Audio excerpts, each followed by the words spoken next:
Ang kapayapaan po ng Diyos Ama at nating Panginoong Jesucristo ang manatili sa atin. Isang magandang araw, magandang gabi, anumang oras po tayo nakakarating ngayon sa inyong mga lugar, mga kapatid. At welcome po sa ating mass indoctrination. Ito po ay ating pinagtutulong-tulungan kasama ng ating mga kapatid sa Church of God International. Sama-sama tayo nagpapasalamat sa Panginoon sa isa pang mabuting pagkakataon na mayroon tayo. Kasama po natin ang kapatid na Eli Soriano. Kapatid na Eli, magandang araw po sa inyo. Magandang araw, magandang gabi mga kapatid sa inyong lahat, saan man kayo naroon. To all our friends who are following these indoctrination sessions in your respective language and dialects, we all wish you the peace of the Lord, and may you continue until we finish this study of the doctrines of the Lord Jesus Christ. We wish you all the best for the salvation of your souls, brothers and sisters. Sa ating pagpapatuloy ngayon, mga kapatid, paki-forward nyo lang agad sa akin yung ulat kung meron na tayong quorum. Kasi, mga kapatid, sa Biblia po kasi, may isang aral na sinusunod tayo na kung tayo ay kakain ng pagkaing espiritual ay dapat maghintayan tayo. Nakasulat po yan doon sa 11:33 ng unang Korinto. Dahil dito, mga kapatid ko, kung kayo'y mangagsasalo-salo sa pagkain, ay mangaghintayan kayo. Maghihintayan tayo pag magsasalo-salo sa pagkain. Aling pagkain? Ito ba yung pagkain ng literal na pagkain o yung literal na pag-inom? Ito ba yun? Diyan din sa talata na yan sa Korinto sa Kapitulo 11. Ang sabi ni Pablo, kung ang sino man ay magutom, kumain siya sa bahay, sabi niya. 11:34. Kung ang sino man ay magutom, kumain siya sa bahay, upang ang inyong pagsasalo-salo ay huwag maging sa paghatol. At ang iba, sabi niya, kung ang sino man ay magutom, literal na pagkain, kumain siya sa bahay. Kasi yung iba, ginagawang venue ng kainan ang iglesia. Kaya pagdating doon sa 22 ng 11 pa rin, pakinggan nyo. ano, wala baga kayong mga bahay na inyong makakainan at maiinuman? O niwawalang halaga ninyo ang iglesia ng Diyos at hinihiya ninyo ang mga wala ng anuman? Ano ang aking sasabihin sa inyo? Kayo bagay aking pupurihin? Sa bagay na ito ay hindi ko kayo pinupuri. Yung mga unang Kristiyano nung una, ginawa nilang lugar ng kainan ng literal na pagkain ang iglesia. Sabi niya, wala baga kayong bahay na inyong makakainan at maiinuman o niwawalang halaga ninyo ang iglesia ng Diyos. Kaya sabi niya, kung ang sino man ay kung kayo ay magsasalo-salo sa pagkain, maghintayan kayo. Anong pagkain? Eh di hindi yung pagkain na literal. Kaya pagdating sa 34, ang sabi niya, kung ang sino man ay magutom, kumain siya sa bahay upang ang inyong pagsasalo-salo, o edi pagsasalo-salo ito na hindi pagkaing literal. Kasi kung pagkaing literal o pagkaing material, kumain ka sa bahay. Pero kung kayo ay magsasalo-salo, maghintayan kayo. Kung ang sino man magutom, kumain sa bahay upang ang inyong pagsasalo-salo huwag maging sa paghatol. Makikita nyo dito, mga kapatid, may pagsasalo-salong sa espiritu. Kasi ang salita po ng Diyos ay pagkain yan eh. Pagkaing espiritual yan. 11:27 ng Juan. Pakinggan niyo po.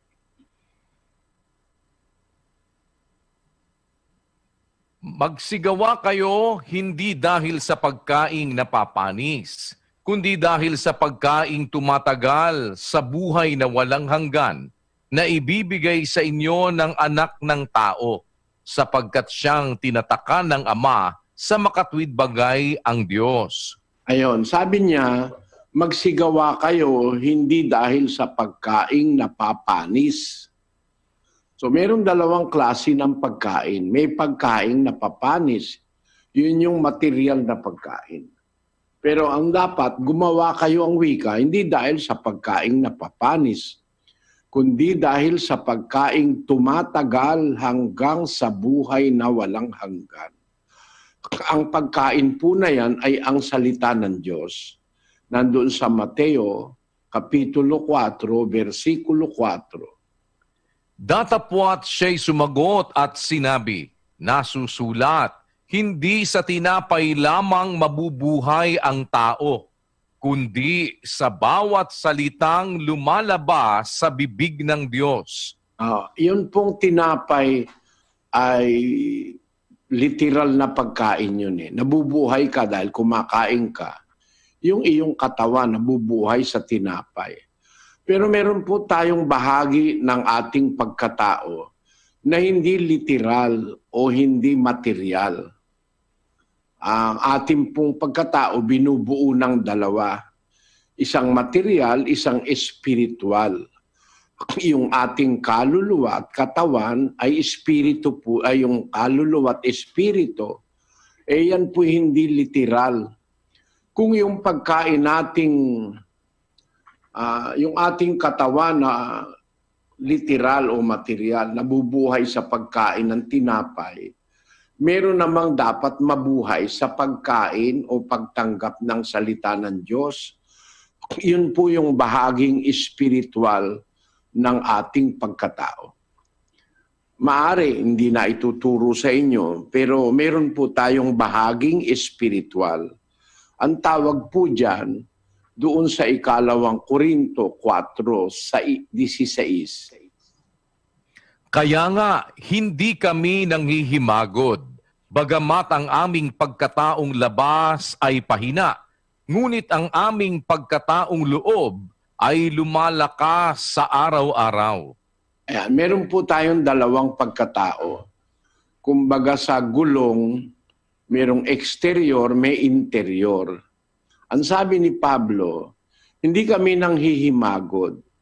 Bagaman yung aming pagkataong labas, yung ating katawan, ay pahina, ang aming pagkataong loob lumalakas sa araw-araw, sabi niya.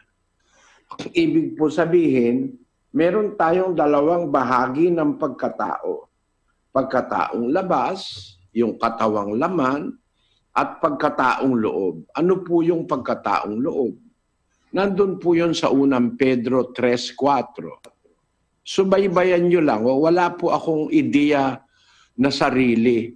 Tumatanong lang ako, binabasa natin ang turo ng aral ni Kristo sa 3:4 ng 1 Pedro. Kundi ang pagkataong natatago sa puso na may damit na walang kasiraan ng espiritong maamo at payapa na may malaking halaga sa paningin ng Diyos. Tingnan ninyo itong salitang ito ng Panginoon, sinulat ni Pedro. Merong pagkataong natatago sa puso. Yun po yung pagkataong loob. The hidden man of the heart. Let it be the hidden man of the heart, in that which is not corruptible, even the ornament of a meek and quiet spirit, which is in the sight of God of great price. Ang sabi po sa Bisaya, kundili sa tinago nga tao sa kasing-kasing. Sa bisti. Bisti dapat yan, hindi naman bisli, no? Opo, bisti. Dapat yan, bisti. Mali ang ano na yan. Sa bisti nga dili madunoton, sa maaghop nga espiritu ug makigdaiton nga maoy mahal gayud sa atubangan sa Dios. Sabi sa Kapampangan, nune ing pangataw sanang makasalikot king puso, king masisirang piblas ning espiritong mamo at payapa. Aking harapanan ning Dios sa ting maragul ay alaga. Sa Ilocano, sabi, ngem ti tao amakin uneg iti puso, maarkusan ko maiti kawes, amatiganayon ti maysa anakim, anay maken natal na, isu adakel, ti patigna iti imatang ti Diyos. Sa Bicol, kapatid na Mel, kundi magin ang pagkatawo na nasa puso, sa dai matutunaw na gubing nin mahuyo, asin mabuot na espiritu, na iyan dakula an halaga sa atubang nin Dios. Kundi mangin sa tinago nga tao sang tagipusoon nga may panapton nga di madinunuton sang may painubuson kag mahimo nga espiritu nga bilidhon gid sa panulok sang Dios. ayan, maliwanag na meron tayong dalawang sangkap na bumubuo sa ating being o pagkatao. Pagkataong labas, pagkataong loob. Pareho po yung dapat kumain. Kung yung ating pagkataong labas kumakain ng tinapay, kanin, ulam, umiinom ng tubig araw-araw. Sabi ng Panginoong Hesus, hindi sa tinapay lamang mabubuhay ang tao, kundi sa bawat salitang lumalabas sa bibig ng Diyos. So, dalawang tao ang dapat na mabuhay sa atin. Yung pagkataong labas, kumakain ng tinapay na literal, at yung pagkataong loob na kumakain ng salita ng Diyos. Alam nyo, mga kapatid, ang maraming tao ngayong gutom eh. Gutom ang kaluluwa, gutom ang espiritu. Kasi ninanakawan ng mga pastor ng salita ng Diyos. Hindi itinuturo yung salita ng Diyos na buo. Yun ang katuparan ng sinasabi ng hula ni Propeta Jeremias 23:30. Kaya't narito ako'y laban sa mga propeta, sabi ng Panginoon, na ninanakaw ng bawat isa ang aking mga salita sa kaniyang kapwa. Sahin natin yan. May mga magnanakaw na pastor ngayon eh. Hindi man tinuturo yung mga aral ni Kristo sa mga tao ng buo. Nako, pagkakakwartahan tinuturong buo. Pero hindi masyadong pagkakakwartahan, maririnig nyo ba sa kanila ito? Narinig nyo na ba sa Katoliko yan na meron tayong dalawang pagkatao? Pagkataon labas, pagkataon loob. Narinig nyo na ba na ang pagkain ng pagkataon labas tinapay na literal at ang pagkataong loob ay salita ng Diyos na hindi tayo dapat magutom dyan? Narinig nyo na ba na kailangan nagsasalo-salo tayo sa salita ng Diyos? At kung magsasalo-salo tayo, dapat maghihintayan tayo isa-isa. Kaya hindi ako nakakapag-umpisa kaagad kasi meron akong ulat dito. Meron pong mga nanggagaling sa trabaho, meron nanggagaling kung saan-saan, bago makarating ng bahay, ay masyadong naaatraso. Kaya parang hinihintay ko po, mas makinabang ang mas maraming tao. Ang ulat dito, kagaya ngayon, nasa kalahati pa lang tayo ng expected nating nakikinig. Kasi kahapon po ang nakinig, humigit kumulang yung nakarehistro po, pwera yung nakikinig na hindi natin mabibilang. Meron kasi nakikinig via satellite, may nakikinig sa mga karagatan, no? Sa mga cruise ship, sa mga biyahe ng mga business na ship, no? Yung tawag doon. Ang tawag doon, mga kapatid na Daniel, yung nagtatransport ng mga kalakal sa iba-ibang Cargo, lugar. mga cargo po. Mga cargo ship. Di natin nabibilang yon. Yung mga nasa telebisyon, yung nasa iba-ibang bansa. Pero ang atin pong ulat kahapon na nakinig ng ating indoctrination sessions sa internet na nabibilang natin pati devices, maabot po sila ng kulang na 70,000. No? Halos 70,000. Ay ngayon po nakaka-37,000 pa lang tayo sa internet. 37,700. Kaya naghihintay-hintay lang ako. Sana maunawaan ninyo. Kasi gusto ko rin marinig ng lahat ng mga nag-umpisa. Itong ating pinag-aaralan, alam na alam ko kasi sa puso ko. Hindi naman tinuturo ito sa Katoliko. Hindi mo marinig ito na merong ninanakaw na salita sa tao, hindi tinuturo. No? Na meron tayong dalawang pagkataong labas, pagkataong loob, na nangangailangan parehong mapakain. Kaya yung ibang mga tao nagsusuicide, nadidepress, nawawalan ng pag-asa, kasi walang pagkain. Yung mas mahalagang bahagi ng ating pagkatao, yung ating pagkataong loob, hindi nakakain, nagugutom yun. Ginugutom ng mga pastor sa salita ng Diyos. Nagkukwento, daldal lang ng daldal, hindi naman nagbabasa. Ngayon, wala pa tayong media ora. Nakita nyo kung gaano karaming talata yung ating binasa. Mga salita ng Diyos yan na siyang ikabubuhay natin ng ating pagkataon loob. Kailangan po natin yan, mga kapatid. Lalo na sa mga panahon na kagaya ng atin na para bang lahat ng tao sa buong mundo, napakaraming problema at mga alalahanin. Huwag tayong magutom dun sa salita ng Diyos na tayo ay mapakain ng salita ng Diyos. At maintindihan natin yung mga salita ng Diyos na bumubuhay ng ating espiritu at ng ating kaluluwa. Pagkain po ng kaluluwa yan ng espiritu, yung salita ng Diyos. Kaya iyan ang mas mahalaga sa atin Ulitin nga natin, kapatid na Daniel, yung unang Pedro 3:4.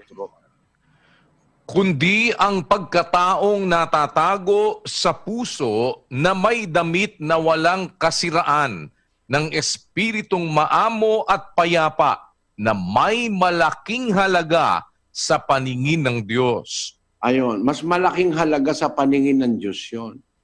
Ang kaso, ang ating napapagtuunan ng pansin na busugin ang ating tiyan to the point na ubis ka na, pagkataba-taba mo na, ang laki-laki mo na, nai-stroke na tayo dahil dyan sa kakakain ng kalalamon ng walang kahabas-habas na paglamon. Kain sa gabi, kain sa umaga, kain sa tanghali, kain sa hapon, merienda, in between. May midnight snack pa. Yan ang kain tayo ng kain. Mahal na mahal natin yung ating pagkataon labas. Lahat ng gusto, binibigay natin. Nandyan yung magpapa-spa ka, nandyan yung magpapa-pedicure ka at manicure, nandyan yung magpapas-ano ka ng buhok, magpapalinis ka ng mukha, lahat ng layaw ng laman. Pero dahop na dahop yung ating spiritual side of our being, which is our inner man. Ang sabi sa Biblia, the hidden man of the heart. Na ang pagkain niyan, yung aral ng Diyos, yung kautusan, yung katwiran, yung doktrina ni Kristo. 7:22 ng Roma. Pakinggan niyo. Sapagkat ako'y nagagalak sa kautusan ng Diyos, ayon sa pagkataong loob. Ayon, ang kagalakan nun, nung pagkataong loob, yung kautusan ng Diyos, yung aral ng Diyos. Basahin nga natin sa 6 na wika yan. Pakibasa mo uli sa Ingles, kapatid na Daniel. For I delight in the law of God after the inward man. Kay may kalipay ako sa kasuguan sa Dios, ingon sa tao nga sa sulod. Uling matutula ko king kautusan ning Dios, tikil king pangataong at tsukilob. Yuwa maaayayawak, iti lintig ti Diyos, iti makinunig a kinataok. Ayun ang sabi. Hulita ako, nag-uugma. Daniel, sandali kapatid na Mel. Kapatid na Daniel, mag-employ ka ng isang tagabasa sa... Yan lang akong hirap, yung talagang yung Ilocano, hirap akong magbasa niyan. Mag-employ ka ng isang pirme na makakatulong natin. Dahil naman kapatid na marunong bumasa ng ano eh. Sige kapatid na Mel. Apo. Hulita ako nag-uugma diyan sa katugonan nin Dios sa irarom nin sakong buot. Kay nagakalipay ako sa kasuguan sang Dios sa ako nasuludgid nga kaugalingon. Mali. Merong hindi tama sa pagkakatranslate sa iba-ibang wika. No? Dapat dyan, pagkataong loob talaga, nakasulat yan sa Grego, sa mga manuskritong matatanda ng Biblia, pagkataong loob talaga. Ngayon, ito ang hindi po nauunawaan ng pare. Ang pinapakain pagkataon labas.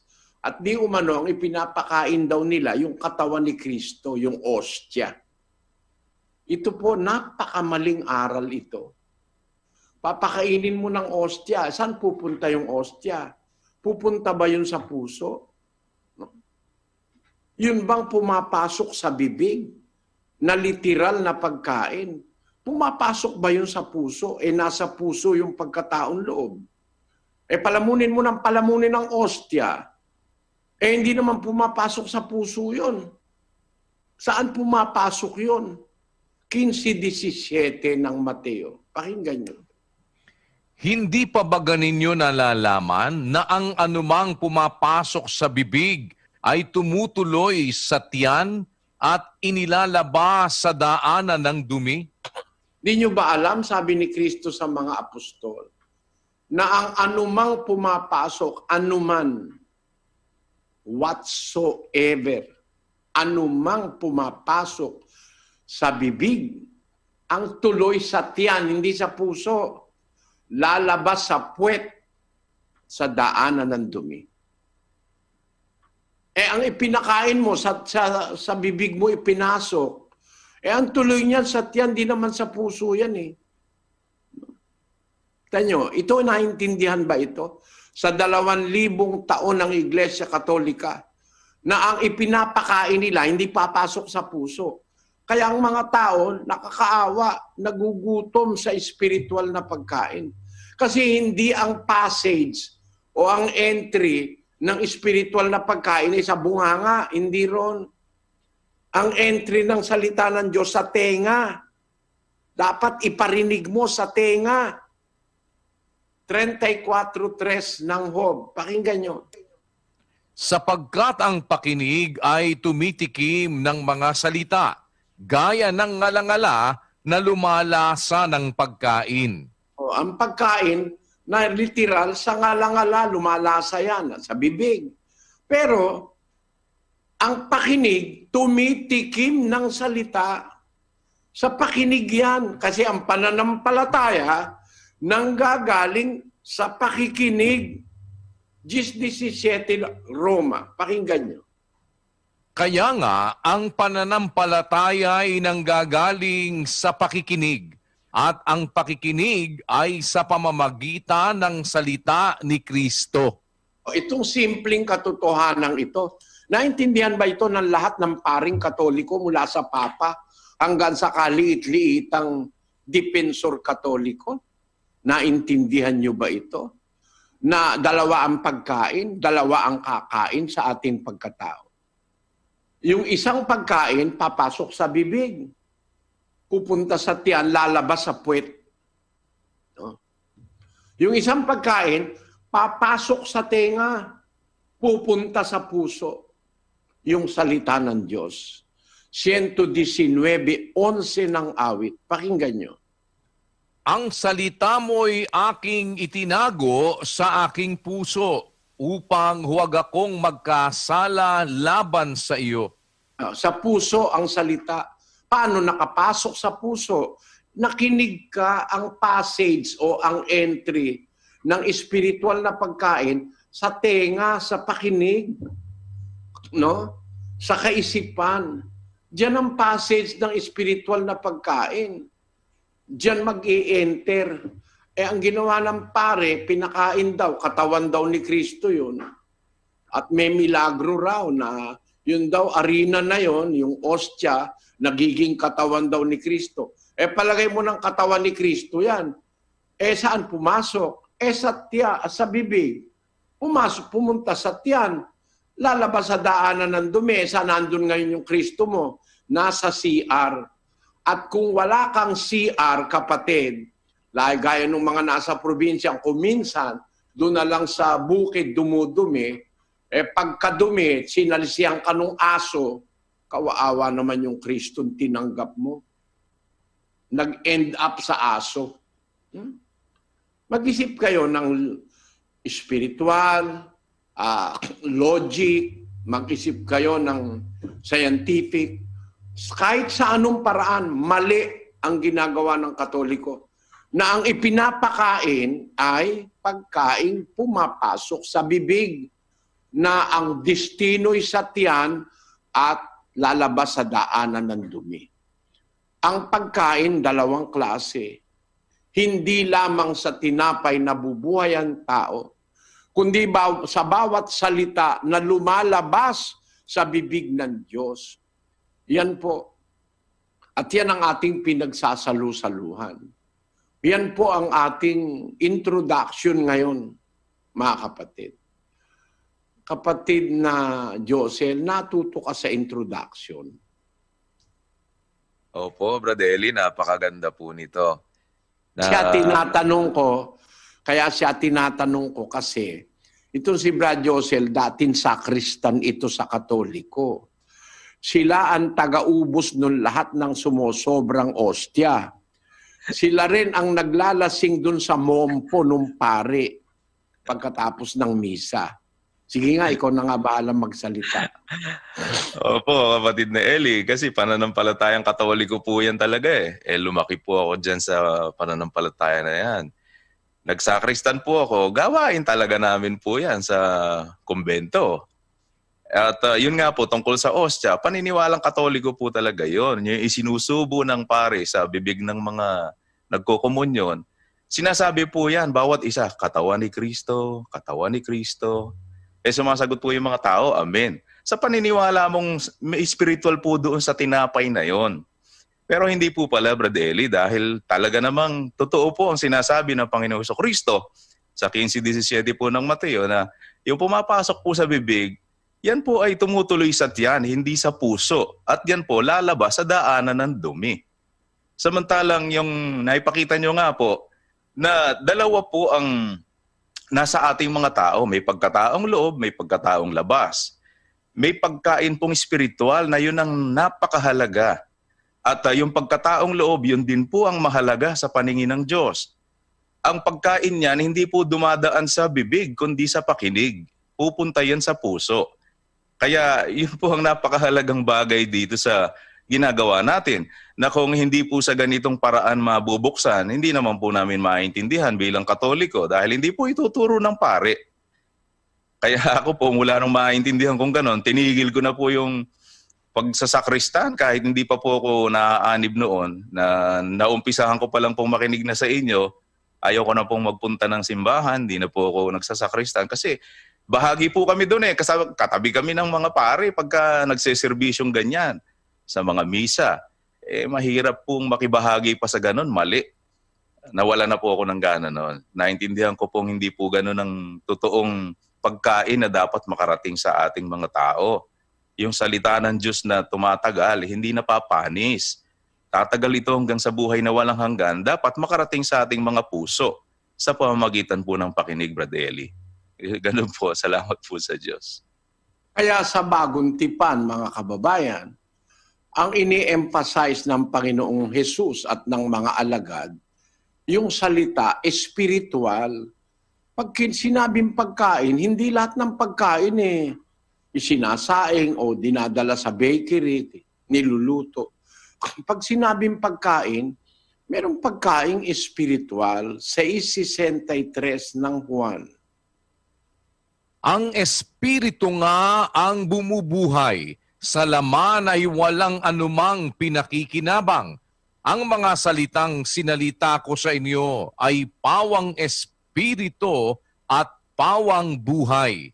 Yan. Nung sabihin niya, kainin niyo ang aking katawan, inumin niyo ang aking dugo. Ba, hindi ang ibig sabihin nun kakain ka ng ostya at iinom ka ng mompo.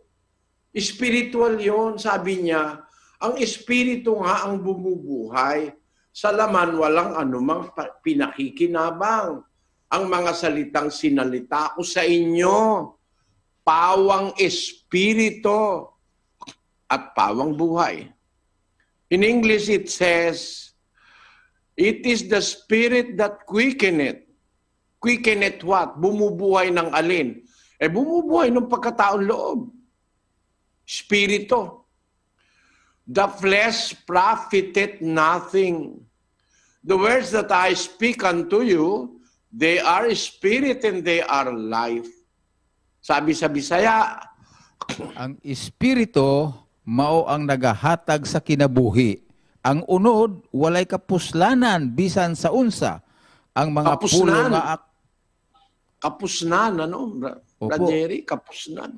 kulang Ano ba tama? Kapuslanan o kapusnan? Kapuslanan po ang tama. Kapuslanan. Opo. Kapakinabang, ganon. Opo, pakinabang. Tinan mo nga yung mga pagkakatranslate na yan kung hindi mo pupunayan. Kulang ito. Ang espiritu mao ang nagahatag sa kinabuhi. Ang unod, walay kapuslanan bisan sa unsa. Ang mga pulo nga akong gipamulong kaninyo, mao ang espiritu ug ang kinabuhi. Maliwanag yun, Espiritual ang salita ni Kristo nakakita ka sinabi ni Kristo, kakainin nyo akin laman. Sabi, gumawa naman ng ostya. Tapos iinumin nyo aking dugo. Abay, kumuha ng mompo. Ang totoo, hindi din naman ginaganap nila yan kapatid na Daniel kasi, ang pinapakain yung mga miyembro, pinapakain lang ng ostya, pero hindi pinapainom. Dapat yung kumain, uminom din. Ang umiinom lang yung pare. Kaya alam nyo, mali Outrightly mali Nakakita na kayo, pinainom ang mga miyembro. Hindi kumpleto. At iba ang klase. Yung sa miyembro, kaliliit. Naku, yung sa pare at sa papa, pagkalalaki ng ang ostya nila, kumbaga, ang tawag dito, grungy. Oversize. So, pagka yung sa papa, ang laki Sa mga kardinal, ang laki. Pero sa mga tao, liliit lang. Paano ngayon yan? Pagkain ba yan? Mabubusog ka ba yan? Pero iwan na muna natin yan, kapatid na Daniel. Huwag kayong magagalit, mga kapatid na Katoliko. Por favor. Please, huwag kayong magagalit. Binabasa ko lang naman po sa Biblia. Binabasa ko lang po sa Biblia. Kailangan nyong maintindihan ito dahil ipinagkait sa inyo ito. Ninakaw sa inyo ang salitang ito. Hindi itinuro sa inyo sa napakahabang panahon. Ngayon, balik na po tayo sa ating paksa. Ang ating pong paksa ay ukol sa pananalangin. Nakita natin kahapon ang pananalangin, utos sa Kristiyano.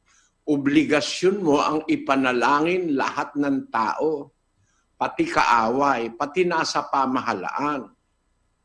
Para ang lahat bumuti, ipanalangin natin sila sa Diyos. Kung yung pati kaaway papanalangin, lalo na yung asawa, anak, kapatid, kaibigan, kapitbahay. Ang sabi, ipanalangin natin. At nakita rin natin kahapon ang panalangin sa Diyos. Hindi kay Maria, hindi sa santo, hindi sa ribulto. kalapastanganan sa Diyos, manalangin ka sa ribulto. Mali yun. Sinasabi yan ng napakaraming talata ng Biblia. Thou shalt not bow down thyself unto them. Huwag kang yuyukod sa kanila. Bawal pong yukuran yan. O paglilingkuran man sila, bawal yan paglingkuran. Huwag kang yuyukod sila sa kanila. Huwag mo silang yuyukuran. Sabi ng Diyos, kung natatandaan niyo yung ating mga binasa kahapon. Ngayon, ang atin pong itutuloy, mga kapatid. Nakita natin ang panalangin, sa Diyos tayo mananalangin. Ang atin ngayong aalamin, pag-aaralan, paano tayo mananalangin? Paano? Ano yung manner? Meron po ritong mahalagang bagay na gusto akong ipasa sa inyo. Hindi po akin ito. Babasahin ko lang to pass it to you. Na sa pananalangin, meron pong makapangyarihang panalangin. Panalangin pinapakinggan ng Diyos. Panalangin minamahalaga ng Diyos. Meron po. Meron naman panalangin hindi pinapakinggan ng Diyos. Dapat alam nyo yon. Sa panaghoy, ganito po ang ating mababasa sa 3:44. Tinakpan mo ang iyong sarili ng alapaap na anupat hindi makadaan ang anumang panalangin. Pag aayaw makinig ng Diyos, tinatakpan mo ang iyong sarili ng alapaap para wag makadaan ang anumang panalangin. Kaninong panalangin yung ayaw pakinggan ng Diyos? Sa Kawikaan, pakinggan nyo ang 15:8. Ang hain ng masama ay kasuklam-suklam sa Panginoon, ngunit ang dalangin ng matuwid ay kaniyang kaluguran. Pagka pala nananalangin ang taong matuwid, natutuwa ang Diyos, nalulugod siya, para mo na siyang binigyan ng konsuelo pag nananalangin ka sa Kanya. Kung matuwid ka. Pero kung ang nananalangin ay taong masama, kahit naghahain na, hindi lang panalangin, may kasama pang hain, may pera pa, may prayer request, may envelope. Diyan ako natutuwa mga kababayan. Bakit nauso kay Mike Bilarde sa mga born again, magpapadala ng prayer request, tapos lalagyan ng pera? Bakit? Ang Diyos ba hindi pwedeng makinig ng walang pera? Ang tindi ng paglapastangan sa Diyos ng mga taong ito. No.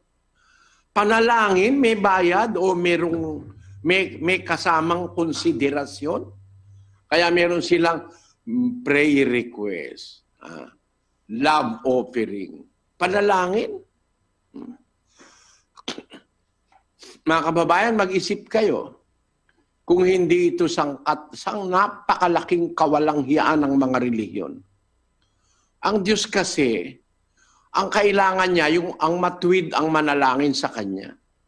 Hindi mo kailangan na mananalangin ka o kaya hihiling ka ng panalangin, may kasamang pera. Hindi kailangan ng Diyos yung pera eh. Kaya ang ginawa ng mga relihiyon, ng mga bulaang propeta, pati panalangin pinagkakwartahan. Kaya sa Katoliko, pag humingi ka ng misa, mababayad ka. Brother Josel, meron ka bang ideya kung magkano misa nung panahon mo? Ang tagal na po, para mura pa po nun nata ang pera, Brad Eli. 100 po yata? 100 po yata? 100? Opo. Ang misa? Opo, ang misa. Kaya kung halimbawa, eto kasi, sa ating, ito hindi pa naman masyadong matagal. Pakita mo muna yung resibo. ang magagastos pagka may misa. Ayan o. St. John's Parish. Sa gagalangin ba yan sa Tondo? I-close up mo nga. Ito, hindi para mang-atake, para ipakita sa inyo ang katotohanang nangyayari sa mga relihiyon. St. John the Evangelist Parish, Archdiocese of Lipa, Tanawan City, Batangas. Official receipt. Kung ilagay natin ngayon kung ano yan, ano-ano ba yan? Kapatid na Daniel, pakibasa mo nga kung ano-ano yan. Ito po ang kanyang breakdown. Mass, 1,500. Application fee, 150. Senomar, 500. Marriage, 600. Bands, 100. Lights, 500. Kneeler, 500. Carpet, 1,000. Flowers, 3,000. Organist, kantor, 1,000. Total, 8,850. Ayan. Ang misa pala, 1,500. Ano na rin? Okay na rin. Ano? Yayaman ka talaga. Milyon-milyon yan. Ang magpamisa ay 1% na lang. Maraming milyon yun. No? 1.2 billion ang Katoliko sa mundo, sabi nila. Magpamisa na lang yung 1%, ilang milyon yun, yung 1% ng 1.2 billion. Gaano karami yun? Kung bawat isa dyan magbabayad ng 1.5 para misa, ayan, may bayad eh. Pero kahit magbayad ka, kahit dagdagan mo pa ang ibinayad mo, lakipan mo pa ng kung ano-ano. Pero pag ang mananalangin ay masamang tao, kasuklam-suklam sa Diyos ang hain ng masama, ngunit ang dalangin ng matuwid ay kanyang kaluguran. Yan po nakasulat sa Biblia. Kaya mga kapatid, kung ang pag-uusapan aral ni Kristo, hindi basta nananalangin ka aalamin mo kung ang pananalangin mo ba tama sa paraan ng Diyos. Unang-una, dapat manalangin ka sa Diyos. Ikalawa, may mga palatuntunan ng pananalangin itinuturo sa Biblia. Unang-una, gusto ko pong i-impart sa inyo, mga kapatid. How are you going to pray? What will be how are you going to present yourself in prayer to God? Basta ka na lang ba mananalangin, bibira ka ng Abaginong Maria? Mga kapatid.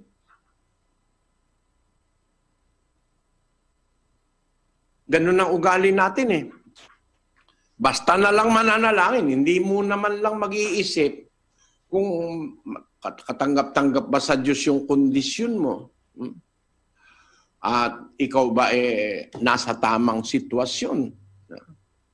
Ang isa sa gusto ko pong ibahagi sa inyo, babasahin sa Biblia, kung manalangin ang mga unang lingkod ng Diyos, umpisahan natin doon pa sa panahong Israelita. Paano sila kung manalangin? 93:5 ng awit, pakinggan nyo nakasulat. Ang iyong... Hindi yan, anak, hindi yan. Ang 95:6 ng awit. O magsiparito kayo, tayo'y magsisamba at magsiyukod. Tayo'y magsiluhod sa harap ng Panginoon na may lalang sa atin. Ayan. Ang paanyaya ng salmista, hali kayo, parito kayo. Tayo magsisamba at magsiyukod. Tatandaan niyo mga kapatid, bawal yumukod sa mga ginawa ng kamay. Huwag mong yuyukuran sila o paglilingkuran man sila. Yumukod pa lang bawal na sa ginawa ng kamay ng tao. Huwag kang gagawa para sa iyo ng larawang inanyuan, kawangis ng anumang anyong nasa itaas sa langit o nang nasa ibaba sa lupa o nang nasa tubig sa ilalim ng lupa. Huwag mong yuyukuran sila, yung mga ginawang larawan na yon. Pero sa tunay na Diyos, ang sabi sa Biblia, magsiparito kayo, tayo magsiyukod, magsiluhod, magsisamba, tayo magsiluhod sa harap ng Panginoon na may lalang sa atin. Yan ay sa panahon ng Israelita. Pag sila'y sumasamba, nananalangin, yumuyukod sila, lumuluhod sila sa harap ng lumalang. Ang sabi sa English,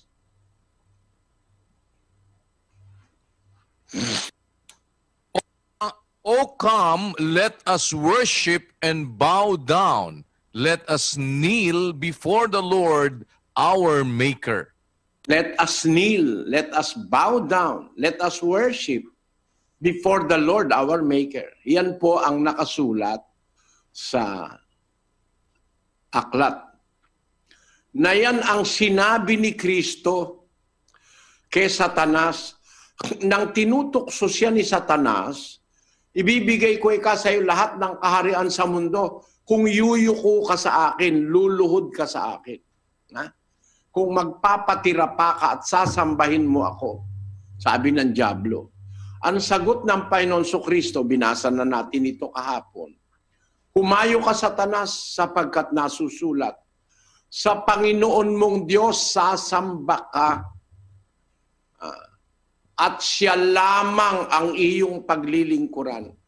Tumanggi si Kristo sa offer ng demonyo na ibibigay sa kanya lahat ng kaharian, yuyukod lang sa kanya, magpapatira pa lang sa kanya. Tumanggi si Kristo. Sabi niya ang nakasulat, sa Panginoon mong Diyos sasamba ka, siya lamang ang iyong paglilingkuran. Kaya hindi siya napadala doon sa tukso ni Satanas. Kasi ang nakasulat talaga, mula pa sa matatandang kasulatan, pagkasasamba ka, mananalangin ka sa Diyos, luluhod ka sa Diyos. No? Yan po ay ginawa ng mga apostol. Itinuro ni Kristo yan sa panahon ng bagong tipan. Basahin natin ang 20:36 ng Gawa. Pakinggan nyo nakasulat. At nang makapagsalita na siya ng gayon, ay nanikluhod siya at nanalangin kasama silang lahat. Kaya nananalangin sila, mga Kristiyano nung una, kasama ang mga apostol, nananalangin sila nakaluhod. Nanikluhod siya, nanalangin kasama silang lahat. Englishin natin, kapatid na Daniel. And when he had thus spoken, he kneeled down and prayed with them all. He kneeled down. Tingnan yung translation sa English. He kneeled down and prayed with them all. Paano po kung manalangin ng mga Kristiyano? He kneeled down and prayed with them all. Pansinin nyo lang mga kapatid, meron akong gustong ibahagi sa inyong mahalagang bagay. Nananalangin ang mga apostol, ang mga Kristiyano, nananalangin sila, na lumuluhod sila. Yan. Ang salita pong ginamit dito sa Grego, sa matatandang kasulatan, yung salitang titemi. Basahin nga natin yung kahulugan ng titemi sa Grego, kapatid na Daniel, sa kahulugang bibliko.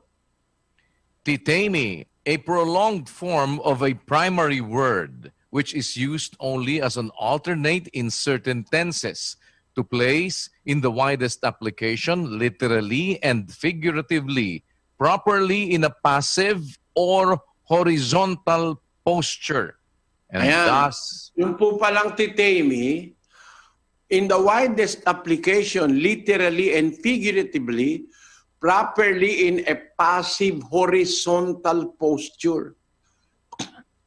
Talaga pa lang yung titemi sa Grego at sa English ay kneel down, yung pala to place oneself in a passive horizontal posture.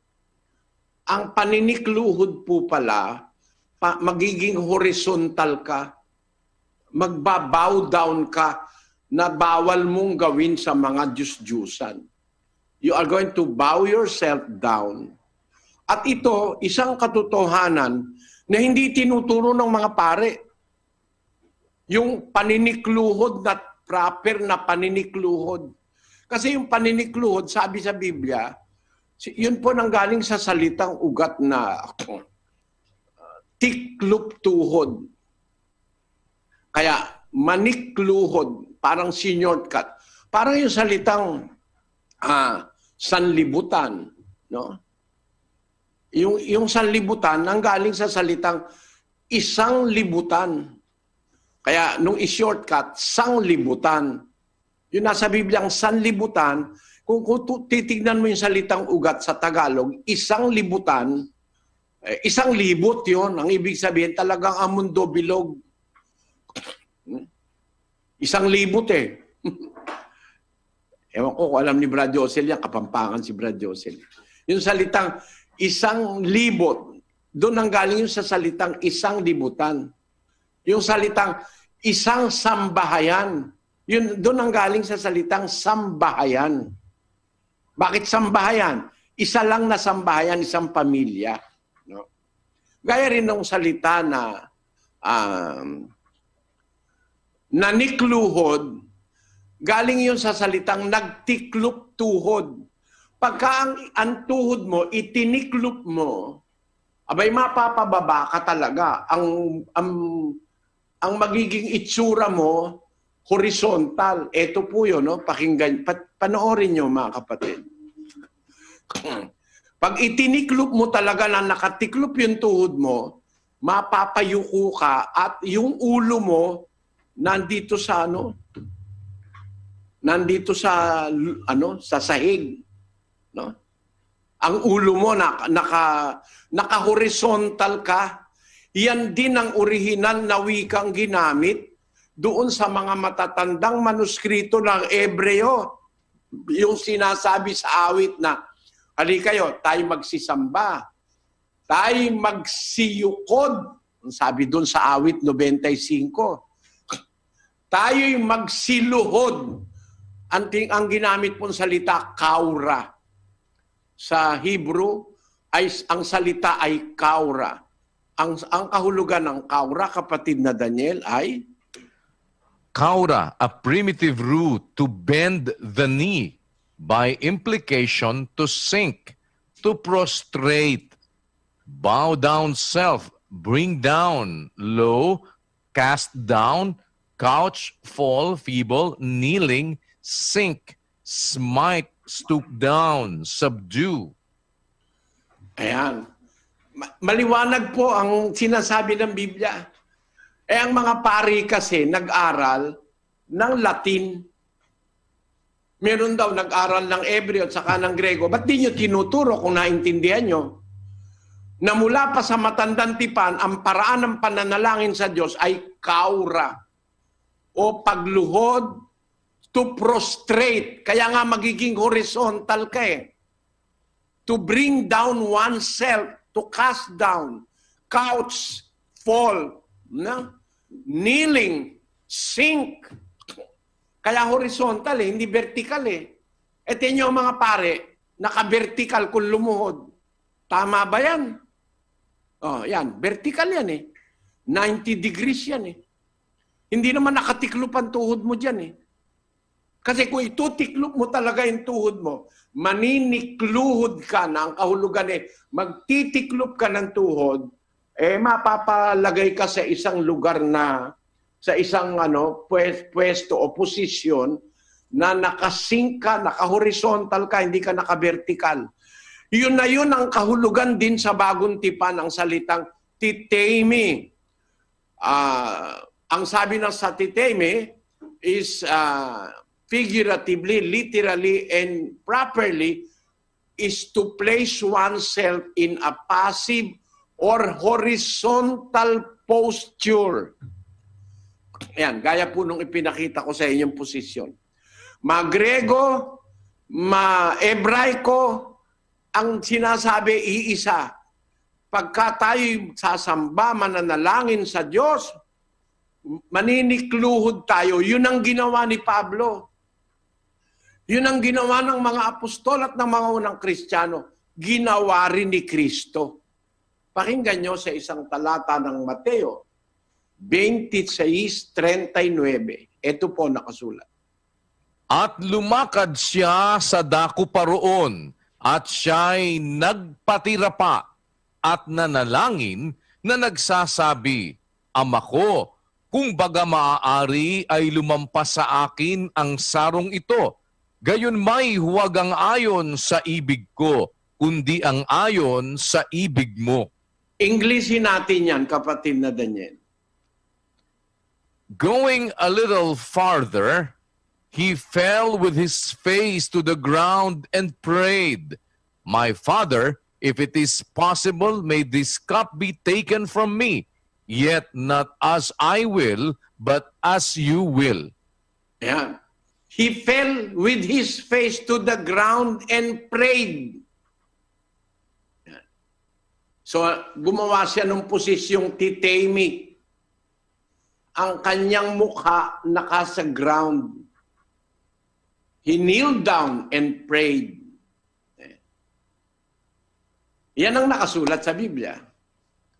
Kahit kaninong pantas nyo ipasuri yan sa mga wikang Hebreo at Grego, yan ang nasa Biblia. Ano ang ginawa ng pare? Lumuhod. Kumbaga yung luhod na hilaw, 90 degrees. No? Pakita natin. At yan ang natutunan din ng lahat ng iglesyang umopya sa Iglesia Katolika. Gaya ng mga Manalista, Iglesia ni Manalo. No? Gaya rin ng natutunan ng Sabadista, ganun din. Born again, ganun din. No? Mormons, ganun din. Kung lumuhod. Tinuro ba sa inyo yung tamang paraan ng pagluhod, mga kapatid? Okay, kayo na nga po ang mag-isip kung tinuro sa inyo ito, na ang tunay na pagluhod, pag mananalangin sa Diyos, kailangan nakaluhod na totaling naka-horizontal ka. It's an act of worship.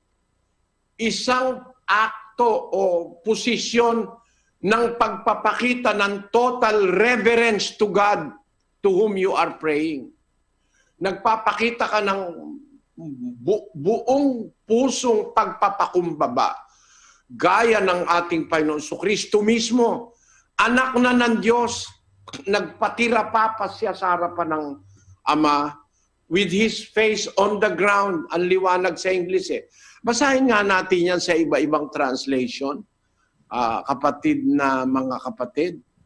Og milakaw siya og diutay sa unahan, og mihapa, og nagampo nga miingon, Amahan ko, kung mahimo, ikasaylo unta kanako kining kupa, apan dili ingon sa kabubuton ko, kundili ingon sa imo.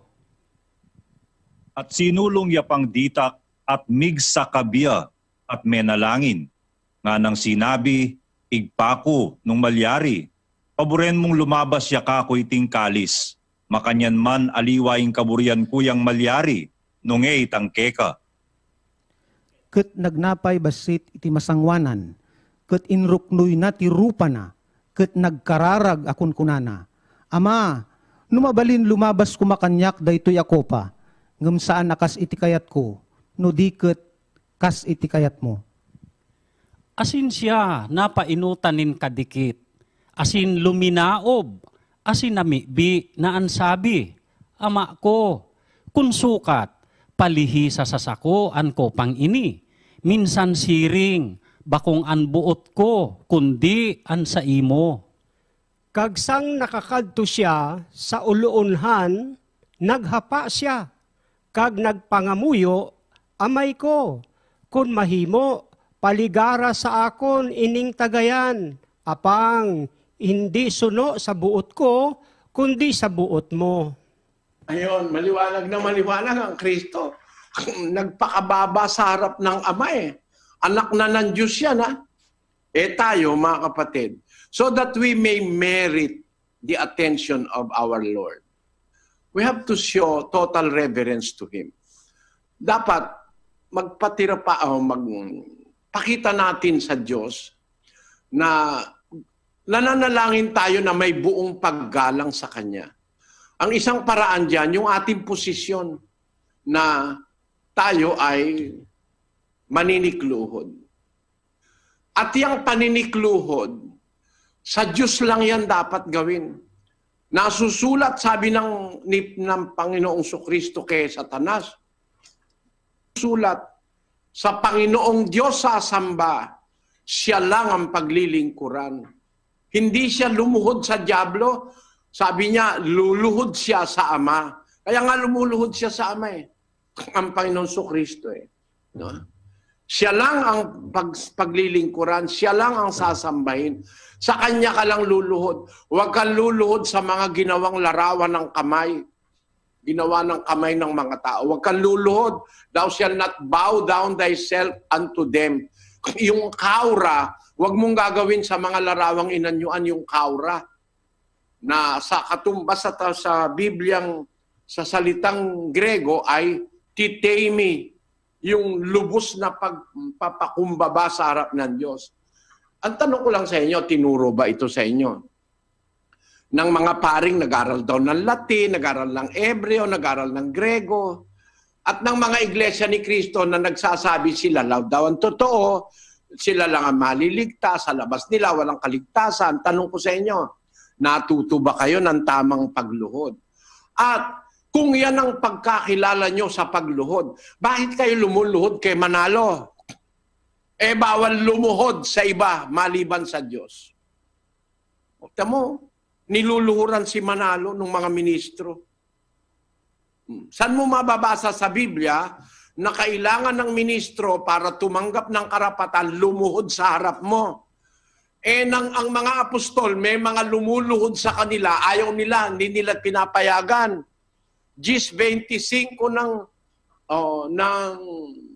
gawa, pakinggan nyo nakasulat.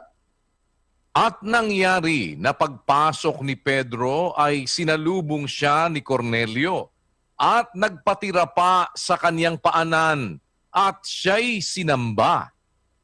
Datapwat itinindig siya ni Pedro na sinasabi, magtindig ka, ako man ay tao rin. Mo kailangan na gawin yan, magpatira pa ka o lumuhod ka. Ako man ay tao rin, sabi ni Pedro. Yung totoong Pedro, ha?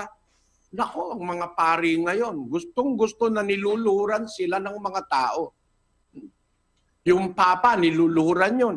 Pati presidente, lumuluhod doon. Kung si Pedro kaharap mo, hindi papayag na lumuhod ka. Ako man tao rin, tumindig ka. Ako man tao rin. Nagpatira pa kasi si Cornelio Ganun din ang si Apostol, si Juan Apokaliptiko. Nang siya ipakita sa kanya ng anghel ang pangitain, siguro natakot si Juan sa anghel. Ang ginawa niya na lumuhod siya.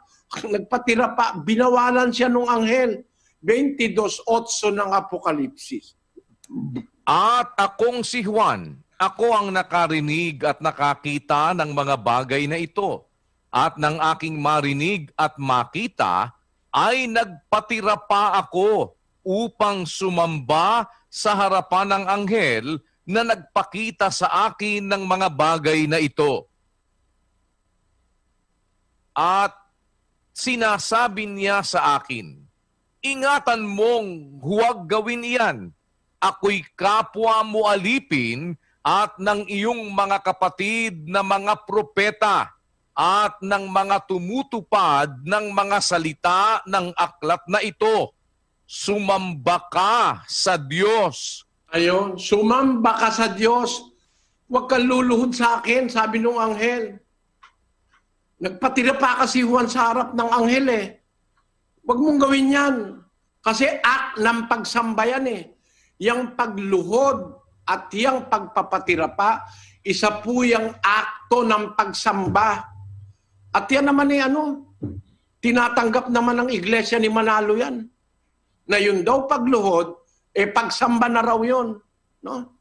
Pakinggan nyo si Manalo.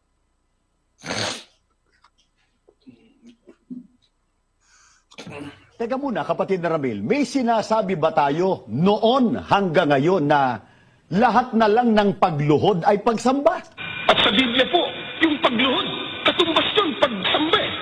Ito po, babasahin ko po itong Awit 95. Ang talata po ay 6. Pakinggan po ninyo. O magsiparito kayo, tayo'y magsisamba at magsiyukod. Tayo'y magsiluhod sa harap ng Panginoon na may lalag sa atin. Yung pagluhod, katumbas pagsamba. Yan, ang sabi ni Eranio Manalo. Yung pagluhod katumbas pagsamba. Ba't pinapaluhod mo mga ministro mo sa'yo? Kung nasa ka, kung hindi ka nawawala sa sarili, di ba? Yung palang pagluhod, katumbas pagsamba. Ito naman dalahirang ministro ngayon, sasabihin, may katay sinasabi na lahat ng pagluhod pagsamba. Ang may sabi, puno mo babaguhin mo pa. At kahit hindi sabihin ng puno mo, sa Biblia yan ang kahulugan ng pagsamba. Yung paninikluhod, pagpapatira pa, pagluhod, ang kahulugan yan, pagsamba, bibliko na kahulugan. No? Ngayon, ang tanong, ano ang paliwanag mo ngayon? Pastor, bakit kailangan lumuhod ka kay Manalo? Ano ang paliwanag mo? Ang pakahulugan ng iyong leader, yung pagluhod, pagsamba yun Wala naman sinabing reservation Wala naman sinabing condition Yung pagluhod, pagsamba yun, sabi. Ngayon, ano ngayon masasabi mo dyan? Lulusot ka pa. Wala ka nang lulusutan. Huling-huli ka na. Yung pastor mo na mismo, leader mo, nagsasabi na ang pagluhod, pagsamba, ang patwiranan mo na lang, bakit nung ikaw ay ordinahan, kailangan mong lumuhod sa tao? Ang mga apostol na totoong apostol na nagmimilagro, hindi pumayag na sila iluran o pagpatirapaan. Ang anghel mismo, kung si Manalo talaga anghel, sabi, hindi siya papayag na. Kasi yung anghel sa Apokalipsis, hindi pumayag kay Juan na siya'y magpatirapa sa harap niya. Kasi alam niya, pagsamba yun Kaya sabi niya, tumindig ka, ingatan mo, wag mong gawin yan. Ako'y kapwa mo alipin. Sumamba ka sa Diyos, yun ang luhuran mo. Ayan. Yan po nakasulat sa Biblia. Hindi lang sa isang talata, sa maraming talata, ang kahulugan ng pagluhod ay pagsamba, pagpapakababa, pagpapakita ng reverence. Kaya kung tayo mananalangin, gusto nyong magawa yung nasa Biblia, pagka nasa bahay kayo, mga kapatid, kayo lang mag-isa. Kasi sa mga pagkakatipon, kuminsan hindi natin maiiwasan na tumitindig tayo kasi kuminsan sa mga lugar, kagaya kami, pagka kami nagsasagawa ng mga Bible exposition dito sa Brazil, aarkila kami ng mga venue sa mga hotel, sa mga convention center, aarkilahin namin. Hindi ka naman makakaluhod ng maayos kasi maaaring marumi yung sahig o yung carpet. Nung minsan gusto kong lumuhod ako, naluhurang kong carpet, siguro tigib ng katakot-takot na alikabok yun. Nako, sumumpong yung aking asthma at saka yung aking allergic rhinitis. Talagang sinipon ako ng todo dahil kuminsan hindi mo natitiyak yung lugar Pero kung sa bahay kayo mga kapatid, makikita ninyo mas epektibo ang panalangin na kayo'y nakaluhod ng tamang pagluhod. Kaya ko ito itinuturo, kung hindi natin magagawa ito sa mga ibang lugar, magagawa natin ito sa atin mismong bahay, mga kapatid. At hindi naman masama at hindi naman bawal na kung tayo'y mananalangin, pagka wala tayong paraang lumuhod, pwede naman tayong tumayo. Pakinggan niyo ang salita ng Panginoong Hesus sa 11:25 ng Marcos. At kailanman kayo'y nangakatayong nagsisipanalangin, mangagpatawad kayo kung mayroon kayong anumang laban sa kaninuman, upang ang inyong Ama naman na nasa langit ay patawarin kayo ng inyong mga kasalanan. Ayan, kung kailanman kayo mananalangin na nakatayo, magpatawad kayo. Bakit ganun ang salita? Kailanman kayo'y nangakatayong mananalangin. Kasi hindi yun ang talagang ayos eh. Hindi yun ang talagang utos eh. Pero kung merong hindi maiiwasang pagkakataon, kagaya halimbawa po, nagbiyahe ako mula Japan hanggang Amerika. 16 na oras. Gusto ko nang matulog. Pagod na pagod ako. Napakaliit pa nung aking upuan. Sa economy lang ako sa Japan Airlines. Napagkaliit-liit naman nung nasaksakan ko. Hirap na hirap akong kumilos. Mananalangin na. Kailangan akong manalangin kasi bago ako matulog, baka sakaling bumaksak yung eroplano. Wala akong nagawa kundi tumayo ako, pumunta ako sa loob ng CR. Tinalikuran ko na lang yung bowl ng CR. Doon ako sa pinto humarap.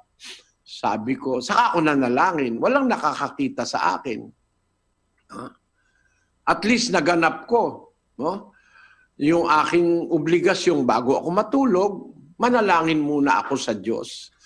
Mahalaga po kasi yun Bago tayo matulog, bago tayo magtrabaho sa pagkagising sa umaga, manalangin tayo. Papag-aralan po natin yan, makikita nyo yan. Pero ako, nagawa ko yun na walang nakakakita. Tumayo ako, hindi naman ako pwedeng lumuhod sa CR. No?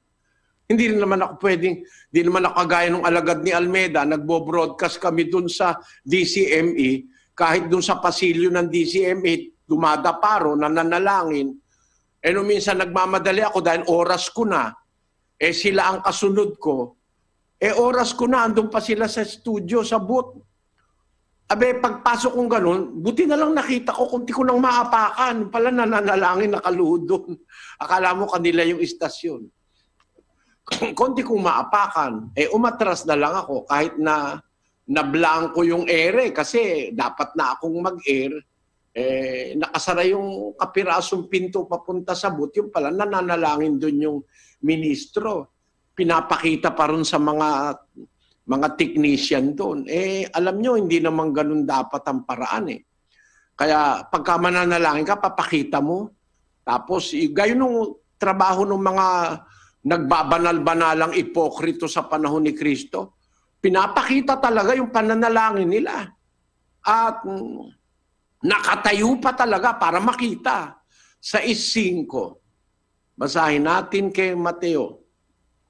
At pagka kayo ay nagsisidalangin, ay huwag kayong gaya ng mga mapagpaimbabaw, sapagkat iniibig nila ang magsidalangin ng patayo sa mga sinagoga at sa mga likuang daan, upang sila'y mga kita ng mga tao.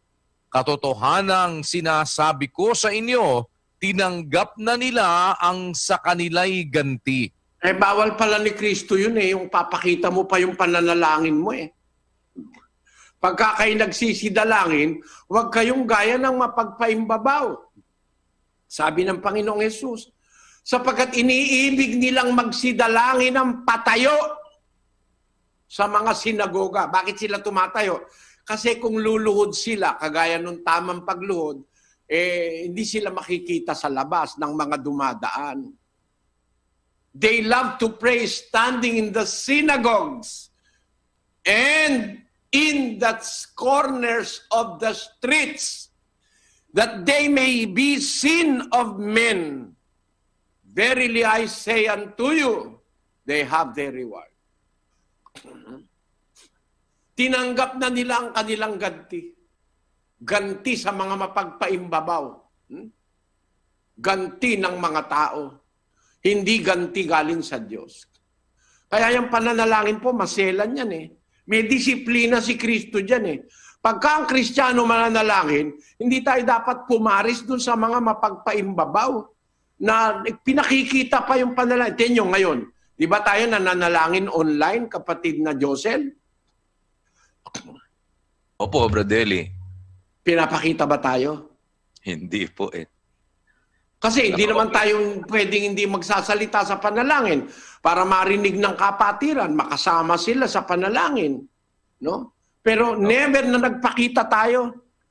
Miski sa telebisyon, hindi tayo nananalangin sa harap ng camera. Yung mga mapagpaimbabaw aatakin ka ng aatakin pagkatapos manalangin po tayo. Sa harap ng camera, sinasadyang ipakita sa tao. No? Yan. Solusyonan nyo yan para mapatunayan yung nakakaintindi kayo ng salita ng Diyos. Tinan nyo ito. Tinan nyo sandali. Ko nang inatake pagkatapos. Pero pong naalala ko, kapatid na John, may nagtanong po kasi tungkol sa logo nung samahan ni Mr. Soriano. Yung angkla. May pinaliwanag siya yung angkla, si Christian, sinipete ng pananampalataya. Parang logo ng Siman, ano? Siman po. Magkasalabat Siman naman yun. Talagang Siman naman ito si Mr. Soriano eh. Si Manluloko, si Mandarambong, si Mangungutong. Si Mangungutong. Talagang Siman yan. Totoo, hindi naman nangungutang. Nangungutong lang si Mr. Soriano eh. Sa maikling salita, hinilingan na ng abulo. Pagkatapos, kinukutungan pa si Commander Ingkong, no? Oo. Nang hostage na. Oo. Kung sino-sino hino-hostage eh. Siyang nang hostage. Batid na. At lang po yan. Extortionist. Oo. Isipin niyo yan, mga kababayan, no? Kaya nga, kung doon sa Mindanao, merong Abu Sayyaf, na-hostage, nang hostage. May mga commander, commander robot, no? Dito, merong Commander Eli, nang hostage din eh. Doon dinadala yung kanyang hostage sa Apalit. Yung pong mangangaral na yun, ng sentral ay nasa Apalit. Hindi ho tunay na mangangaral yun. Yun ang katuparan ng hidhid, dayukdok, gutom, mangungutong, mangho-hostage. Ayoko naman sabihin si Raulo talaga ito si Mr. Soriano. Siya ang numero 1, matakaw sa pera, ganid na, hidhid pa. Kaya hindi po dapat isaba ng loob ng sinumang kung masabi namin na itong si Mr. Soriano hindi gaanong pinaggagagamit yung kanyang isip. Mas ginagamit niya yung kanyang bibig kaysa doon sa kanyang isip eh. Masama ko yun. Hindi ba? Puro bibig lang. Oo. Sabagay, sa isang banda, mabuti rin yung pagka napunta sa surplus, pag-aagawan yung kapatid na, yun eh, ha? May mga tinatawag pong slightly used. Slightly used nga lang. May karugtong po dyan eh. Sinasabi na yun ba? Ngunit totally damaged. Yun ang mahirap eh. Slightly used pero totally damaged. Sa samahan pala ni Mr. Soriano, pinapag-aabuloy na minumulestya pa. Ganun po.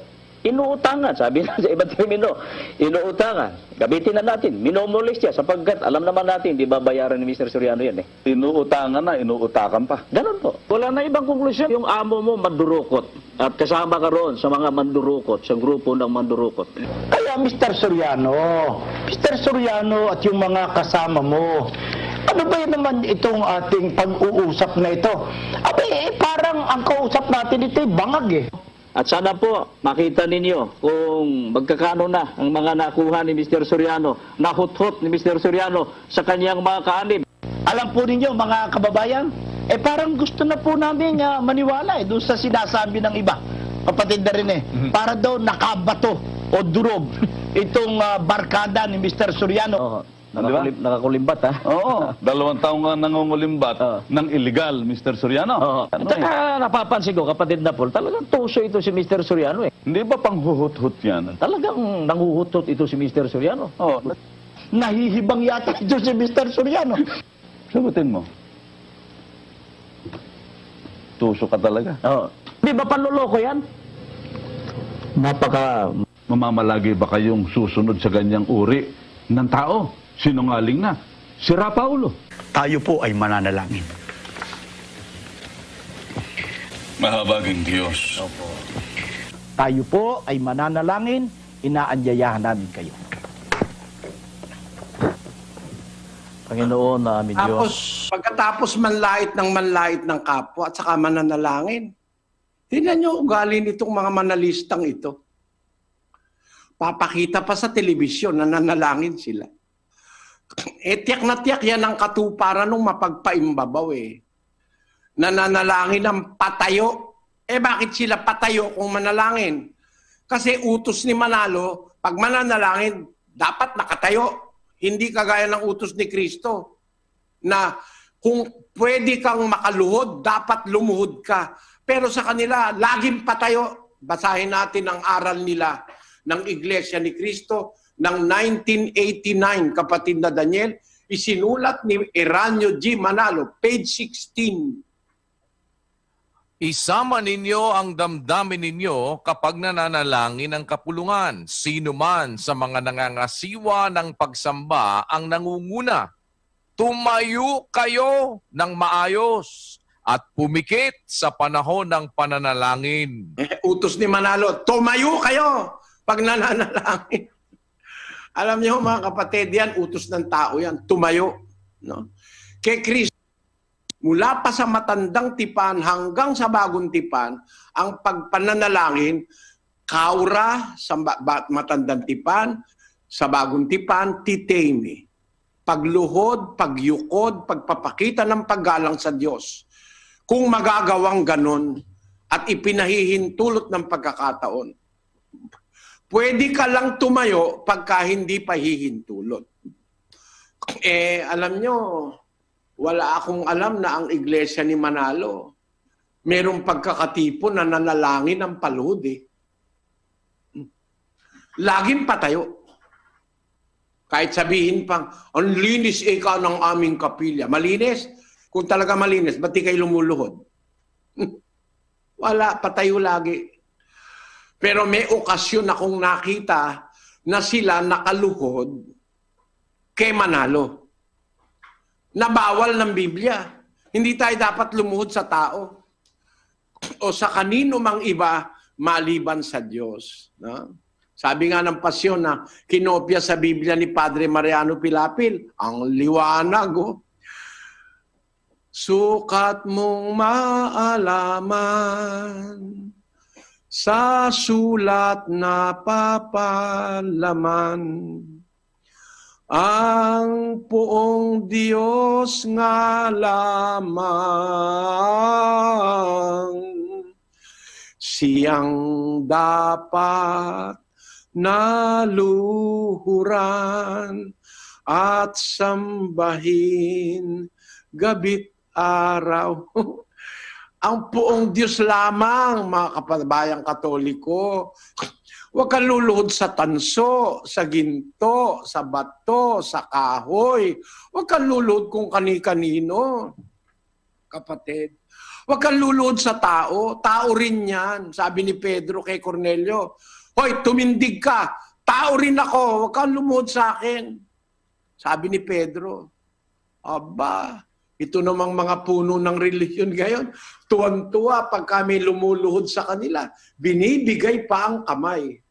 Nako, pag ako luhuran mo, pag hindi narinig mo na ito, tapos gagawin mo pa sa akin, ano ka, nangiinsulto, sampalin pa kita. Yan, ganyan ako. Diretsahan ako. Pinarinig ko na sa ito, tapos luluhuran mo ko, sasampalin kita. Para matauhan ka. Sabihin nyo nang ako'y masama. Ikaw na lang sana ang huwag masama dahil ayokong gumawa ka ng mabigat na kasalanan sa harap ng Diyos na luhuran mo ang hindi dapat luhuran. Pero si Manalo payag eh. Lumulod sa kanya mga ministro eh. Lumuluhod sa kanya yung mga miyembro. Tapos, lumuluhod naman kayo sa Papa sa Roma, sa mga arsobispo, at saka sa mga kardinal. Nakakakilabot yan kung alam nyo ang ginagawa ninyo, mga kapatid. Bawal ng Diyos yan. Luluhod ka sa hindi Diyos. Napakasama niyan sa harap ng Diyos. Ang Panginoon mo lamang Diyos ang iyong luluhuran. Sa Kanya ka lang sasamba. Siya lamang ang iyong paglilingkuran, sabi ng Panginoon Kristo. Kaya nga hindi siya lumuhod kay Satanas. Dapat nyo maintindihan yan, mga kapatid. Kaya ang isang bahagi ng pananalangin sa Biblia, matuto tayo ng ating posisyon bilang an act of reverence unto the Lord God Almighty. Isa sa maaari niyong magawa. Kasi sa ating ginagawa ngayon, pagka nananalangin tayo, tayo po'y tumatayo. No? Pero sinasabi kasi ng nangunguna, tayo tumindig mga kapatid. Pero ako, kung nandito lang naman ako sa studio, wala naman akong iba ritong makakakita sa akin na taga-ibang lupa. Lumuluhod po ako dito sa studio. Kasi parang I count every prayer as an opportunity to worship my God. Ibinibilang ko po ang bawat oras ng pananalangin kung makakaluhod ako, na lumuhod ako. Pwede niyo po itong gawin. Nasa bahay naman kayo. Wala naman tayo sa chapel, wala naman tayo sa convention, wala naman tayo sa mga venues, ang mga kagaya ng ginagawa namin. Pag nasa hotel kami, merong Bible exposition sa isang hotel. Dito po kasi sa Brazil, hindi ka basta pwedeng mangaral, tapos papakaihinin mo ang tao. Kasi inaabot po kami mula alas 8 ng umaga hanggang alas 8 ng gabi sa Bible exposition. Kailangan naming magpakain sa tao. Sabi nung abogado ko, huwag kang magpapakain sa tao na ikaw magpapakain, Brother Eli, sabi niya. Baka mamaya meron kang kaaway na gusto kang perwisyuhin, maglagay ng lason, ikaw pa ang madimanda. Ang payo ko sa'yo, sabi nung abogado ko rito, ay pag gusto niyo magpakain, doon kayo sa hotel gumawa ng exposition, tapos doon kayo magpakain. Ang magpapakain ang hotel. Hindi kayo maaaring idemanda kahit ano mangyari ron. Yun ang po ang ginagawa namin. Kahit na medyo mahal, kasi malaking pera rin ang isang tao. Ang isang pagkain, umaabot po ng 2,500 pesos. 50 hiyais nung panahon na yun eh. Times 5 po ang hiyais sa peso eh. Kaya lalabas 2,500 ang aming ginagastos per head. Pagkarami-raming tao, daan-daan po ang dumadalo. Minsan naabot ng 1,000 sa mga exposition dito. Para wag lang akong malagay sa hindi maganda, pinapakain na namin sila. At dyan sa mga hotel na yan, may mga carpet, yung mga venue dyan, hindi ka pwede talagang lumuhod dyan. Doon sa mga ganong pagkakataon, talagang napipilitan tayo na tumayo. Kasi nasa Biblia naman yun, pwede namang manalangin ng patayo kung hindi ka makakaluhod. Pero ang priority natin at ng mga apostol, ng mga lingkod ng Diyos ng una, kung ipinapahintulot ng pagkakataon ng lugar, mas maganda nakaluhod. May sikreto po dyan mga kapatid. Lalo na pag nasa bahay kayo at mananalangin kayo ng paluhod. Tapos ikaw lang namang mag-isa, walang makakakita sa'yo. Basahin natin ang Mateo Kapitulo 6, versikulo 6. Datapwat ikaw, pagka ikaw ay mananalangin, pumasok ka sa iyong silid. At kung mailapat mo na ang iyong pinto, ay manalangin ka sa iyong ama na nasa lihim. At ang iyong ama na nakakikita sa lihim ay gagantihin ka. Yan ang pinakamagandang panalangin mga kapatid. Yung lihim, walang nakakarinig. Manalangin ka sa iyong ama sa lihim. Napatunayan ko po yan sa puso ko, sa karanasan ko. 74 anyos na po ako mga kapatid. Nakita ko yung kapangyarihan ng salita ni Kristo. Pagka meron akong matinding kahilingan sa Diyos, ako po ay papasok sa isang lugar na walang nakakaalam, walang makakakita. At hindi ako nananalangin na may malakas na tinig. Kasi pagka nanalangin ka ng malakas na tinig, maaaring naririnig ng demonyo, iistorbohin ka pa. O kaya manunukso pa. Pero kung ikaw mag-isa, wala kang naririnig na tinig, Magagawa po ng tao yan eh. Manalangin ka sa isip, manalangin ka sa puso, manalangin ka sa espiritu. Walang tinig na lumalabas sa bibig mo. 14:15 ng unang Korinto. Ano nga ito? Mananalangin ako sa espiritu at mananalangin din naman ako sa pag-iisip. Aawit ako sa espiritu at aawit din naman ako sa pag-iisip. Sabi ni Pablo, mananalangin ako sa espiritu, mananalangin din naman ako sa pag-iisip. Aawit ako sa espiritu, aawit din naman ako sa pag-iisip. Napatunayan ko po ang karanasan ko, mga kapatid. Mas napakadaling na ibibigay ng Diyos yung panalangin na walang nakarinig na kahit na sino, siya lang. Kung halimbawa, nananalangin ka, Panginoon, tulungan mo lang po ako at tutulungan ko po yung aking kapatid. Bibigyan ko po siya pag kumita ako ng malaki. Ang gagawin ni Satanas, narinig niya, hahadlangan ka. Hindi ka kikita para wag kang makatulong doon sa kapatid mo. Pero kung walang nakarinig, Diyos lang, nanalangin ka sa espiritu, nanalangin ka sa pag-iisip, ang Diyos lang ang nakakarinig. Hindi alam ni Satanas yun. Basahin natin ang 17:5 ni Jeremias, 17:9 ng Jeremias, kapatid na Daniel. Ang puso ay magdaraya ng higit kaysa lahat na bagay at totoong masama. Sinong makaaalam? Akong Panginoon ay sumisiyasat ng pag-iisip. Aking tinatarok ang mga puso upang magbigay sa bawat tao ng ayon sa kani-kaniyang lakad, ayon sa bunga ng kani-kaniyang mga gawain. Nakita nyo? Ang Diyos lang ang nakakaalam. Walang makakaalam ng puso mo. Miski si Satanas, nakikiramdam lang yan. Yung mga demonyo, nakikiramdam lang yan. Pero ang katotohanan, ang Diyos lang ang nakakakita sa puso at saka sa isip. Kaya pag nanalangin ka sa puso at saka sa isip mo, hindi mo sinasabi, sa Diyos ka nakikipag-usap. Yung sinabi ni Kristo, kung mananalangin ka, pumasok ka sa silid mo. Kung mailapat mo na ang iyong pinto, manalangin ka sa iyong amang nasa lihim, ang ama na nakakakita sa lihim, gagantihin ka. Napatunayan ko po yan sa mga kahilingan ko sa Diyos na mas mahalagang kahilingan na ginawa ko sa buhay ko. Ginagawa ko po yan, walang nakakaalam. Ang Diyos lang. At hindi ako nagsasalita sa bibig. Nagsasalita ako sa espiritu at saka sa puso. Kasi ang puso, nakakapagsalita po yan sa Diyos.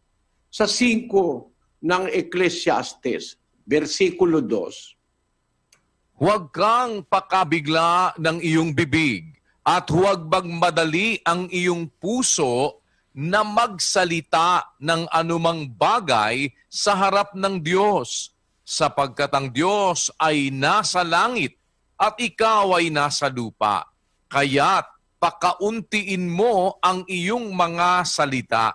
Nakita nyo? Huwag magmadali ang wika ang iyong puso na magsalita ng anumang bagay sa harap ng Diyos. Huwag kang pabigla-bigla ng pakikipag-usap sa Diyos. Gumalang tayo sa Diyos. Kaya sabi ng Panginoon Kristo, pumasok ka sa silid mo at manalangin ka sa iyong ama na nasa lihim. Paano nagagawa yun? Walang nakakarinig, walang nakakakita. Miski si Satanas na nang iistorbo, hindi niya malalaman kung ano hinihingi mo sa Diyos. Kasi ang Diyos lang ang nakakakita sa puso Sabi ng Ama, ang puso ay magdaraya higit sa lahat ng mga bagay at totoong masama. Sinong makaalam? Akong Panginoon. Siya lang. Hindi pwede alam ni Satanas yung nasa puso mo. Hindi niya alam yun. Nakikiramdam lang siya. Akong Panginoon, sumisiyasat ng pag-iisip. Tinatarok ang mga puso upang magbigay sa bawat tao ayon sa kani-kanyang lakad, ayon sa bunga ng kani-kanyang mga gawain.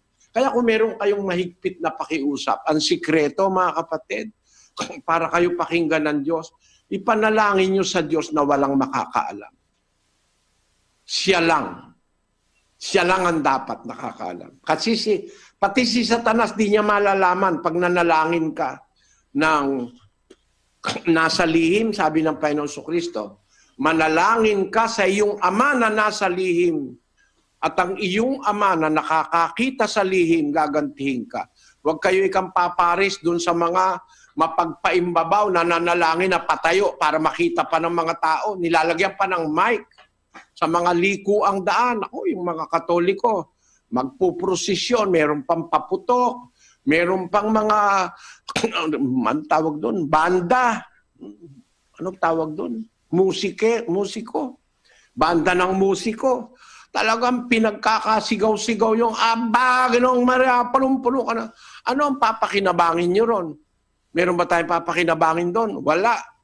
Tinanggap na nilang sa kanila'y ganti. Mga mapagpaimbabaw, nananalangin patayo sa mga sinagoga at sa mga likuang daan. Naku, sa daan. Yang daan, hindi venue ng panalangin yan sa Diyos na totoo. Yang daan, mali po yan. Gamitin mo yan daan para manalangin ka. Tingnan mo naman to sa mga sabadistang ito. May tiyanggi, inabot ng oras ng panalangin na nagpakitang tao na. Yan ang mga kamalian ng mga iba-ibang iglesia sa ating panahon. Bakit? Hindi kasi tinuturo yung aral ni Kristo eh. Kung ano magustuhang ituro sa miyembro, yan ang tinuturo. Pero kung tuturuan ka talaga, maiiba ka sa kanila eh. Mahihiwalay ang paggawa mo sa paggawa nila. Malalagay ka dun sa tamang sinasabi ng aral ni Kristo. Ewan ko lang mga kapatid na Katoliko kung magagalit kayo sa akin. Ang totoo, dapat huwag kayong magalit, magpasalamat kayo sa Diyos. Merong isang tao nangangahas sabihin lahat ng bagay na ito na hindi tinuro sa inyo ng pare, ng papa, ni Manalo, ng iba-ibang mga iglesia sa ating panahon. Yan lang titemi eh. Yan paninikluhod na nakatiklop ang tuhod, tinuro ba sa inyo yan? Kung tinuro, ba't di nyo ginagawa? Ba't kung kayo lumuhod hilaw, 90 degrees, hindi nakatiklop ang tuhod? Ha? Hindi nakatiklop, nakakurba lang eh. Ha? Kasi kung talaga ititiklop mo, mapapa-horizontal ka. You will place yourself in a passive or horizontal posture, which is in accordance with the Bible. From the Old up to the New Testament, sa Old Testament, kaura. Sa New Testament, titemi. Akto ng pagpapakababa. Akto ng pagyukod sa Diyos. Yun ang itinuturong aral ng ating Panginoon Jesucristo, mga kapatid. Kayo na humatol, tinuro ba sa inyo? Nasa sa inyo ang paghatol. Kung gusto ninyong maniwala o hindi, kumuha kayo ng ballpen sa papel, isulat nyo, magsaliksik din kayo. Kasi kung hindi naman kayo naniniwala, kayo mismo ang gumawa ng pagsasaliksik. Makikita nyo.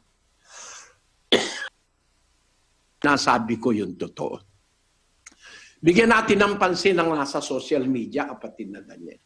Opo, kapatid na Eli, ito po ang ilang komentaryo. Si Jessa May Ibarra, excited po ako parati pag malapit na mag 7 p.m.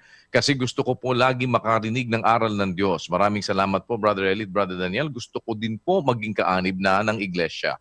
Patrick John, salamat sa Diyos sa muling pagkakataong makapakinig uli ng salita ng Diyos. Dagdag kaalaman na naman ito sa atin patungkol sa mga aral ni Kristo at katwiran ng Biblia. Watching from Tubod, Lanao del Norte. Charis Kadutdut Rosal, salamat po sa Diyos. Ama, pangalawang araw ko ngayon sa Mass Indoctrination. Sana loobin ng Diyos Ama na matapos ko ito. Watching from Talamban, Cebu City. Romeo Makilan Hinayan, good evening po sa lahat. Ako po ay nagpapasalamat sa Diyos na makapangyarihan sa lahat at sa mga members na walang sawang gumagabay po sa akin upang masumpungan ko ang tunay na iglesia sa Diyos. Monica Acero, kung saan saang relihiyon po ako nakinig dahil naghahanap po ako ng mga kasagutan sa mga tanong ko sa buhay. Salamat sa Diyos, meron ganitong doktrina na sasagot sa mga tanong ko na matagal nang walang sagot. Jay Urot, totoo po yan, Brother Eli, may bayad ang pamisa, bayad sa padasal, halos lahat may kasamang pera, para bang pag walang pera, di pwede manalangin. Giancarlo Gianan, Katoliko ako, masakit man ang sinasabi ni Brother Eli, tama ang ayon sa Biblia ang binabasa niya, kaya huwag tayong magalit. Tama ang Biblia, kaya huwag tayong magalit. Hiroma Karazun, KD27, grabe po talaga yung mga paningil sa Katoliko na ngayon nililiwanag ninyo po na kahit palagaano pakalaki ibigay mo, kung masamang tao ka, hindi ka dinidinig ng Diyos. Salamat sa Diyos sa pagliliwanag. Maha Fonbuena, second day mass indoctrination, salamat sa Diyos, loob binawa ng Panginoon na matapos ko ito. Salamat Brother Elin, Brother Daniel, kayo po ginawang kasangkapan ng ating Panginoong Ama upang makapagturo ng tamang aral na naaayon sa Biblia. Sana'y mas maunawaan ko po ang lahat at mapunta po ako at ang aking pamilya sa naaayon na plano ng Diyos para sa amin. Salamat po, pagpalain po kayo sa pangalan ng ating tagapagligtas na si Kristo Jesus. Amen. Joe Corpus, salamat po sa Diyos, pati pala pagluhod kailangang tama, ang face pala kailangan nasa baba. Buti na lang may Brother Eli na nangangaral na nagbibigay liwanag sa isipan ng mga tao. Marlon Galoy, salamat sa Diyos, natutunan ko kung ano ang tamang paraan ng pagluhod na hindi man lang naituro o itinuro ng mga paring Katoliko na nag-aral kuno. Salamat po sa Diyos. Ramon Pascua, sinisiraan na lang nila si Brother Eli kasi hindi nila matutulan ang pinangangaral ni Brother Eli na galing sa Biblia, ang salita ng Diyos. Walang imbento ang pinapangaral ng mga ngaral ng Diyos sa kapanahunang ito. Bensa Ramilo, sa panahon ngayon dapat talaga nagsusuri ka kasi kung di ka magsusuri, naku po, madali kang maloloko ng mga pastor ngayon. Sa ngayon, maraming nagsisilitawang mga bulaang propeta ngayon. Sa panahon ngayon, during lockdown, si Brother Eli ang nakakapagpaliwanag ng mga salita ng Diyos na malinaw at nasa Biblia, may batayan. Yan ang importante kung may nakikitang sitas, yung may nakikitang sitas. Salamat po sa Diyos. Loobin ng Diyos, marami pa po kayong maakay, kapatid na Eli. Salamat po sa Diyos mula sa Novaliches, Novatalion.